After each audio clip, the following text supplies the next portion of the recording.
இது போன்ற சுவாரஸ்யமான சம்பவங்களை தெரிந்து கொள்ள மறக்காமல் நம்மளுடைய சேனலை சப்ஸ்கிரைப் பண்ணி வச்சுக்கங்க. மாமா, இதற்கு மேல என்னால தாங்க முடியாது, ரொம்ப கஷ்டமா இருக்குது. என்னுடைய மாமா ஏதோ ஒரு வீடியோவை காட்டுவதாகச் சொல்லி இரவு நேரத்தில் அவருடைய அறைக்கு அழைத்துச் சென்றார். அதற்கு பின்பு என்னை படுக்க வைத்தார். என்னுடைய பெயர் கயல்வி. எனக்கு 18 வயதிற்கு மேலாகிறது. நான் இப்போது 12ஆம் வகுப்பு படித்து முடித்துள்ளேன். எனக்கு படிப்பு மேல் மிகுந்த ஆர்வம் இருந்தது. ஆனால் என் அப்பா என் படிப்புக்கு எதிராக இருந்தார். நான் அம்மா மற்றும் என்னுடைய மாமாவிடம் தொடர்ந்து படிக்க விரும்புகிறேன், தயவு செய்து நீங்கள் இருவரும் எனக்கு உதவுங்கள், என் அப்பாவை சம்மதிக்க வையுங்கள் என்று கூறினேன். அம்மா தன்னால் முடிந்தவரை முயற்சி செய்தாள். ஆனாலும் அப்பா ஒப்புக்கொள்ளவில்லை. ஏனென்றால் இன்றைய காலத்தில் கல்லூரிகளில் படிப்பை விட காதல்தான் அதிகமாக நடக்கிறது என்று அவரே கூறினார். அப்போது என் மாமா அப்பாவுக்கு புரிய வைத்து, நான் அப்படி எதுவும் செய்ய மாட்டேன், படிப்பில் மட்டுமே கவனம் செலுத்துவேன் என்று எனக்கு உத்தரவாதம் அளித்தார். அதற்கு பின்தான் என் அப்பா நான் கல்லூரிக்குச் செல்ல சம்மதித்தார். கயல்வெளியின் பொறுப்பு இன்று முதல் உன்னுடையது என்று மாமாவிடம் கூறினார்.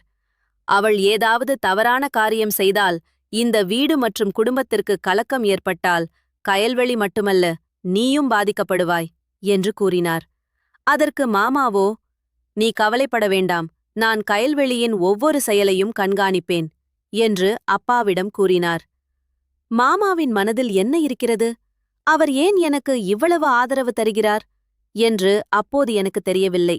ஆனால் வேடிக்கையான விஷயம் என்னவென்றால், என் மாமாவுடனான நட்பு இவ்வளவு தூரம் செல்லும் என்று நான் ஒருபோதும் நினைத்ததில்லை. பிறகு சில நாட்களில் மாமா என்னுடன் வந்து என் கல்லூரியில் சேர்க்கை பெற்றுக் கொடுத்தார். முதலில் நான் முழு மனதுடன் படிக்க ஆரம்பித்தேன். கல்லூரியில் யாருடனும் அதிகம் பழகவில்லை. கல்லூரியில் என்ன நடந்தாலும் நான் வீட்டிற்கு வந்து இரவில் மாமாவிடம் கூறுவேன். மாமாவும் என்னுடன் மிகவும் நெருக்கமாக பழகி வந்தார். ஆனால் அவர் சில நேரங்களில் என்னை விசித்திரமான கண்களால் பார்ப்பது போல் எனக்கு தோன்றியது. ஏனென்றால் என் அத்தை கிராமத்தில் வசித்து வந்தார். மாமா வேலை காரணமாக எங்கள் வீட்டிலேயே தங்கினார். பிறகு கல்லூரியில் எனக்கு ஒரு பெண்ணுடன் நட்பு ஏற்பட்டது. அவளுடன் நட்பு கொண்ட பிறகுதான் என் வாழ்க்கை மாறத் தொடங்கியது. ஏனென்றால் அவளுக்கு நிச்சயதார்த்தம் முடிந்துவிட்டது என்று அந்த தோழி எனக்கு கூறினாள். ஒருநாள் அவள் தன் வருங்கால கணவரை எனக்கு அறிமுகப்படுத்தினாள். எங்களுக்கு திருமணம் நிச்சயிக்கப்பட்டுவிட்டதால் நாங்கள் இருவரும் அனைத்து எல்லைகளையும் தாண்டிவிட்டோம். எங்களுக்குள் எல்லாம் முடிந்துவிட்டது. இப்போது எங்களுக்குள் எந்தெந்த திரும் இல்லை என்றும் என் தோழி என்னிடம் கூறினாள். அவள் அப்படி சொன்னதும் எனக்கும் சில விஷயங்களைப் பற்றி தெரிந்து கொள்ள ஆர்வமாக இருந்தது. அதன் பிறகு நான் தெரிந்து கொள்ளக்கூடாத விஷயங்களையெல்லாம் என் தோழியுடன் தெரிந்து கொள்ள முயற்சி செய்தேன். காரணம், என் வயதும் அப்படியிருந்தது. இந்த விஷயங்களைப் பற்றி அறிந்த பிறகு நான் எளிதில் தவறான பாதைக்குச் சென்று விடுவேன் என்று எனக்கும் எட்டியது. கடைசியில் அதுபோலவே நடந்தது. அந்த விஷயங்களில் எனக்கும் ஆர்வம் வர ஆரம்பித்தது. எனக்கு எந்த பையனுடனும் நட்பு இல்லை. அதனால் நான் அப்படி யோசிக்கும் போதெல்லாம் என் மாமாதான் என் மனதில் தோன்றுவார். பிறகு நான் என் மனதை உதறிவிட்டு, கயல்வெளி, இதெல்லாம் என்ன? நீ என்ன முட்டாள்தனமான விஷயங்களை யோசிக்கிறாய்? அவர் உன் மாமா என்று எனக்கு நானே சொல்லிக் கொள்வேன். ஆனால் மாமாவின் பேச்சும் அவரது அணுகுமுறையும் என் எண்ணங்களை மேலும் ஊக்குவித்தன. ஆனால் மாமாவின் மனதிலுள்ள விஷயங்களை என்னால் இன்னும் தெரிந்து கொள்ள முடியவில்லை. சில சமயங்களில் அவரும் என்னை பற்றி இப்படியே யோசிப்பதாக எனக்கு தோன்றும். ஆனால் சில நேரங்களில் அவரது அணுகுமுறை என்னிடம் மிகவும் கடுமையானதாக இருக்கும். மேலும், உன் அப்பா எவ்வளவு கண்டிப்பானவர், நீ ஏதாவது தவறு செய்தால் உன்னை மட்டுமல்ல என்னையும் மோசமாக நடத்துவார் என்று அவர் எனக்கு அடிக்கடி நினைவூட்டுவார். அவரது வார்த்தைகளைக் கேட்டு நான் என்னை கட்டுப்படுத்திக் கொள்வேன். ஆனால் இளமை குருடானது என்று சொல்வார்கள். இளமை என்பது குளிர்காலத்தில் நெருப்பு எரிவது போன்றது. கைகளைச் சூடாக்கிக் கொள்ளலாம் என்று நினைத்தேன். ஆனால் கல்லூரிக்குச் சென்றதும் அங்கேயே அதே மாதிரியான விஷயங்களை கேட்க வேண்டியிருந்தது. பிறகு கல்லூரியிலிருந்து வீட்டிற்கு வந்து என் நண்பர்கள் சொன்ன விஷயங்களைப் பற்றி யோசிக்க ஆரம்பித்தேன். அன்று என் மாமா வேலையிலிருந்து வீட்டிற்கு வந்து உட்கார்ந்து கொண்டு, கயல்விழி, என்னை இவ்வளவு ஆழமாக யோசித்துக் கொண்டிருக்கிறாய் என்று கேட்டார். நான் ஒருவிதமான பாவனையுடன் மாமாவை பார்த்து, மாமா, என் தோழி இன்று என்ன சொன்னாள் தெரியுமா என்று கேட்டேன். ஒவ்வொரு முறையும் நான் என் மனதில் உள்ள விஷயங்களை மாமாவிடம் பகிர்ந்து கொள்வேன். சிறுவயதிலிருந்தே எனக்கு இந்த பழக்கம் இருந்தது.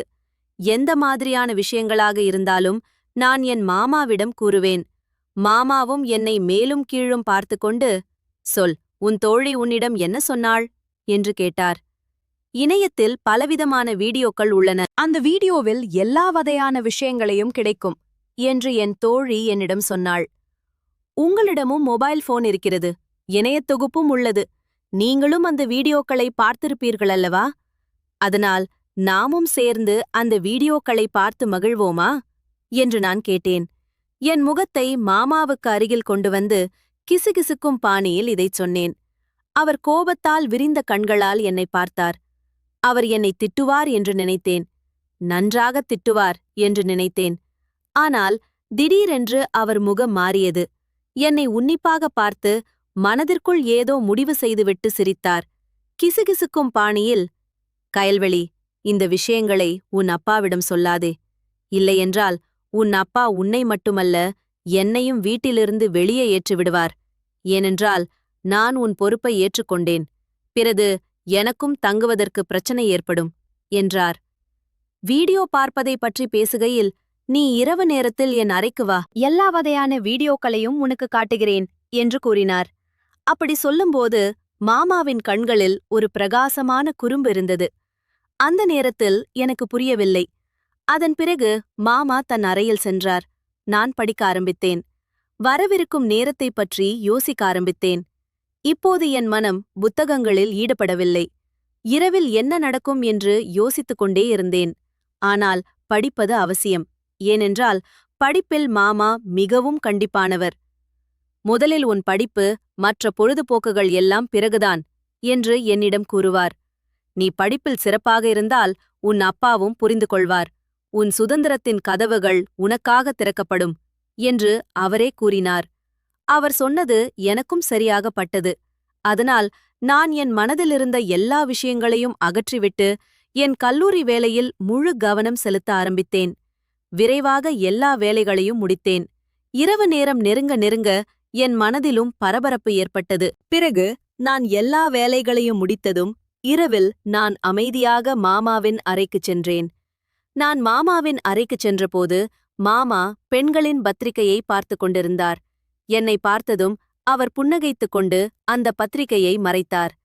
குளிர்காலம் நடந்து கொண்டிருந்தது.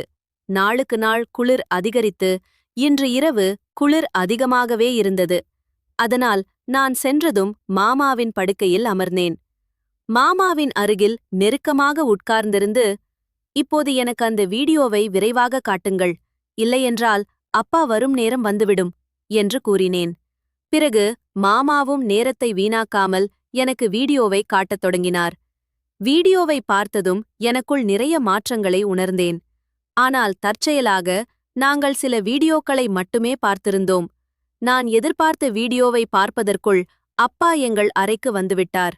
அப்பா வந்ததும், "இவ்வளவு நேரம் மாமாவின் அறையில் என்ன செய்து கொண்டிருக்கிறாய்? உன் அறைக்குச் செல்" என்று என்னிடம் கூறினார். அப்பா மிகவும் கண்டிப்பானவர். நான் மிகவும் பயந்தேன். அதனால் அப்பா கண்டிப்பான பாணியில் சொன்னதும் நான் எல்லாவற்றையும் மறந்து சீக்கிரம் என் அறைக்கு வந்துவிட்டேன். அப்பா மாமாவின் அறையை விட்டு வெளியேறி தன் அறைக்குள் சென்றதும் மாமாவின் அறைக்குச் செல்லலாம் என்று நினைத்தேன். ஆனால் அன்று இரவு அப்பாவுக்கு மாமாவிடம் ஏதோ முக்கியமான வேலை இருந்ததால் அப்பா நீண்ட நேரம் அவரது அறையிலேயே உட்கார்ந்திருந்தார்.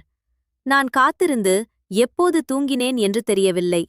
அப்போது அப்பா மாமாவின் அறையிலிருந்து எப்போது சென்றார் என்றும் தெரியவில்லை.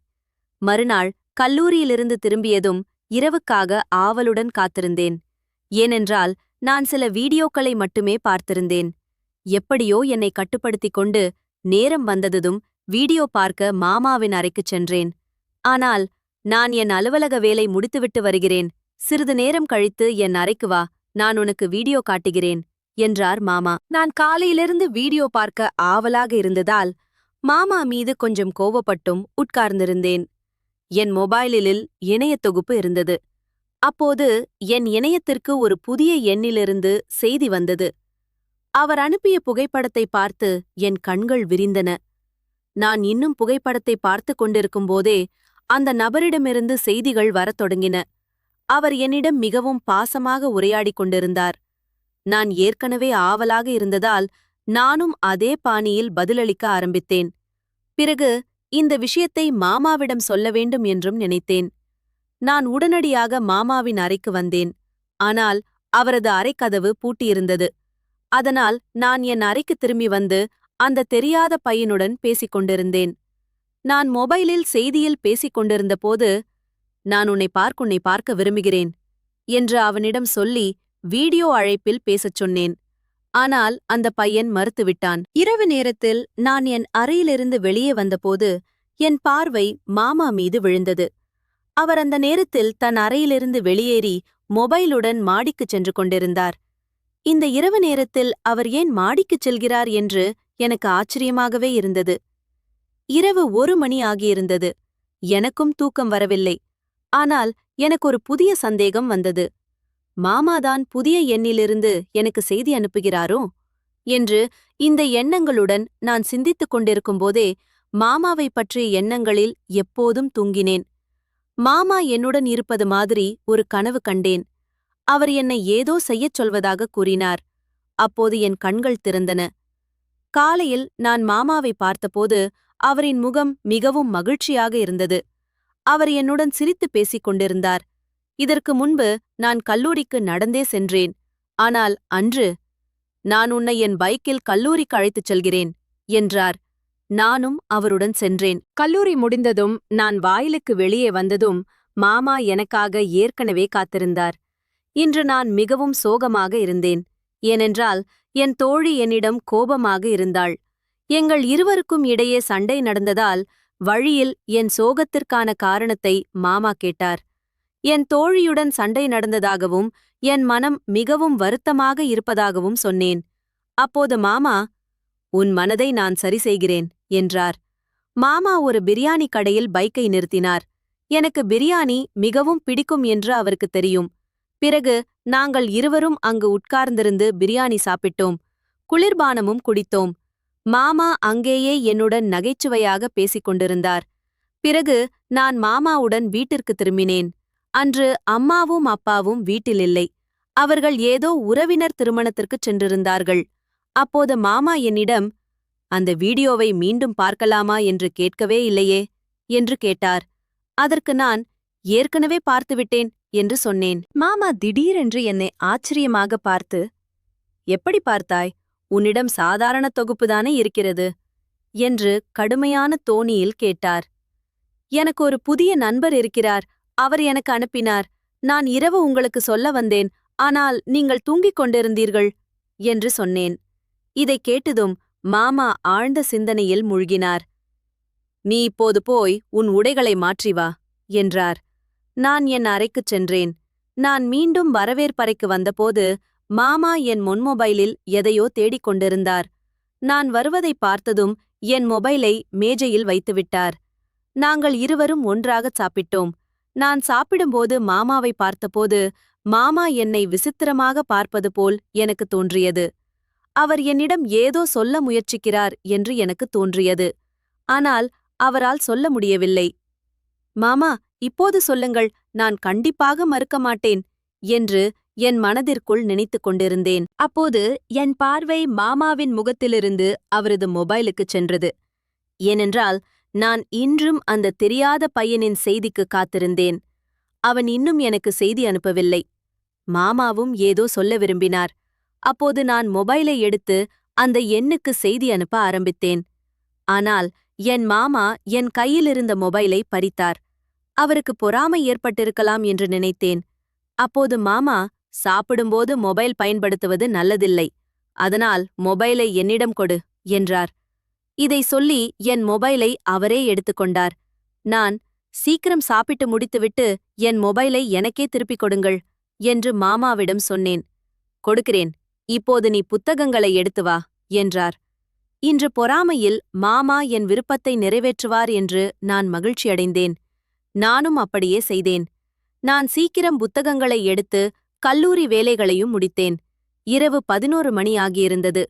நான் மாமாவின் அறைக்கு வந்து, "இப்போது என் மொபைலை கொடுங்கள், நான் அந்த நண்பருடன் பேச வேண்டும்" என்று சொன்னேன். என் தலை மிகவும் வலிக்கிறது. முதலில் எனக்கு ஒரு தேநீர் தயாரித்துக் கொண்டு வா என்றார். சரி என்று நான் மாமாவுக்கு தேநீர் தயாரிக்கச் சென்றேன். சிறிது நேரம் கழித்து தேநீர் தயாரித்து அறைக்கு வந்து தேநீரை மேஜையில் வைத்துவிட்டு சிரித்துக்கொண்டே செல்ல ஆரம்பித்தேன். அப்போது மாமா என் கையை பிடித்து, இன்று இரவு நீ என் அறையிலேயே தங்கு என்றார்.